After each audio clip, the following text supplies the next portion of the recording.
Okay, in this video, we're going to talk about scaling your marketing efforts. And specifically, I want to talk to founders and early stage startups. There are some essential elements of your sales and marketing process that you should be thinking about pretty early in beginning that scaling process. I know as a founder or as an early stage startup person, you're probably more comfortable aligning with sort of product development. That's again probably what's brought you to this journey of entrepreneurship, and the things around sales and marketing are probably a little bit more foreign. So that's what we want to talk about here, is how to start to build some of these sales and marketing infrastructure pieces, and more importantly, how to begin to scale them. So the first thing that I always like to start with is writing. Creating a writing habit and publishing content. And I say writing, but when we get to the publishing content, that could be a variety of different formats in media, right? It could be writing articles, it could be writing emails, it could be recording video, which I'm a big advocate of it. But it all begins with sort of capturing ideas and beginning to create this writing habit. Again, as a startup founder, you're trying to communicate or introduce ideas or a different way of doing things, a different workflow, something that's new into the market, and you're going to have to advocate for that, right? And so writing, capturing ideas, capturing examples of where things are maybe not as efficient, or whatever you saw that inspired you to build this new product or service, beginning to capture that and putting that and publishing that out into the marketplace is your essential starting point. I, in particular, like this book for learning how to do that. Again, I'm going to try to give you some resources because sales and marketing is probably not your comfortable place. This is great because there's a couple of things. One, Nicholas Cole is terribly accomplished, right? If you go out in a variety of places on the web, you're going to run into Nicholas Cole. He's had a lot of success. He's a writer. He shows people how to write, but he also has some sort of contrarian, but correct, in my estimation, things that he talks about in writing that is a lot different from a lot of the other gurus. So first and foremost, I think it's chapter 1 in this book. He says, don't start with a website or a blog, right? Because that just requires so much to get traction, to get discoverability. SEO's got to work. It's just so hard this day and age. And so he's a big advocate of actually writing where the audience already is and leveraging platforms that have your ICP. So I don't want to give away too much of the book, but there's just a ton of great information in here, and just step-by-step actionable ways to, one, build the writing habit, and then two, create and publish content on a regular basis to begin advocating that product or services change that you're looking for in order to begin to get traction. The next thing that's really important, and it goes to kind of leveraging those platforms that already have your ICP and audiences, and that is to optimize your social media. Too often I see founders and entrepreneurs that their LinkedIn is out of date, or looks like they still have a job, or just isn't clear what they're doing or what they're trying to accomplish. So make that social media platform reflect the thing that you're doing, right? The thing that you're trying to advocate. Even if you have a job and you're doing this as a side hustle, that you have a strong opinion around something that will ultimately become a product or a service, start to be the evangelist for that idea and make sure that that's readily apparent on your profiles, right? Your LinkedIn profiles, if you're writing on Medium, in your Medium profile, it should be the things that you're writing about. Again, everything should start to be a bit constrained and very focused around whatever that future product or service idea or concept is. You want to build some density, and you want to become the kind of like the known evangelist or advocate for that perspective, right? So optimize any of the social media and the platforms that you're using. The next step, I think, is always email marketing, right? Start to build that list. Again, this can be, I have a video which I can link up here to how to create landing pages and optimize those for conversion. Capturing for an email list is a great sort of initial MVP, right? So build some sort of offer that is around that email list, and on that email list or that email list itself, the newsletter should be in some way an MVP of your eventual product and service.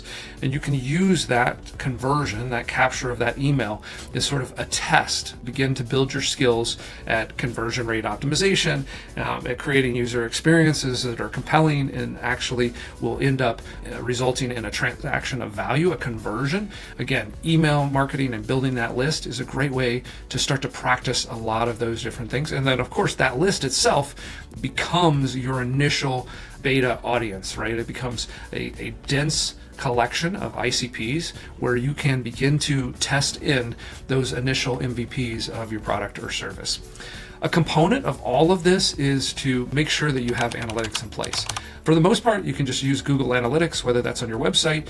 Google Analytics will also integrate with a lot of these platforms. So if you're using something like Substack for your email list or ConvertKit or those sorts of things, you can link these things inside of there, so you can start to track whether or not you're getting the engagement that you expect. How big is that audience?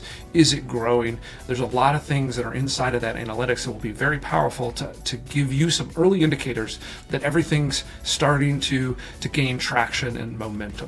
The other thing, and this is something I don't often hear talked about, but I think is essentially important. Very early, as soon as you have an MVP, start to focus around and build your culture around customer success and advocacy, right? This is a big thing for Amazon. I'm currently reading Amazon Unbound, and it's kind of interesting to think, to learn from some of these bigger companies, but in their context, right, the customer was everything.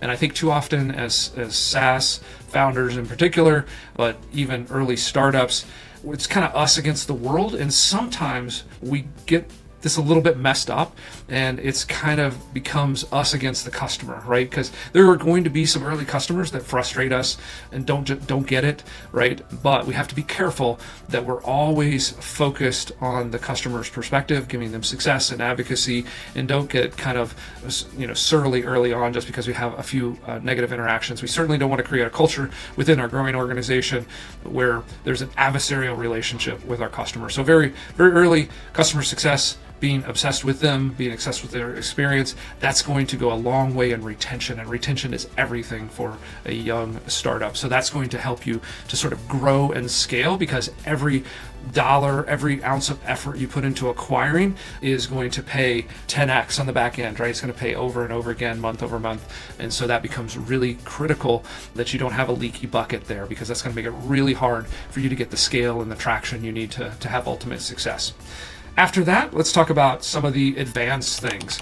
So maybe this is after you've got a round of funding in here, you can start to mess with some of these more advanced type techniques. And the reason sort of external funding and capital can be important on this is because a lot of times these things take an inordinate amount of money in order to kind of give them the scale that they need to be effective.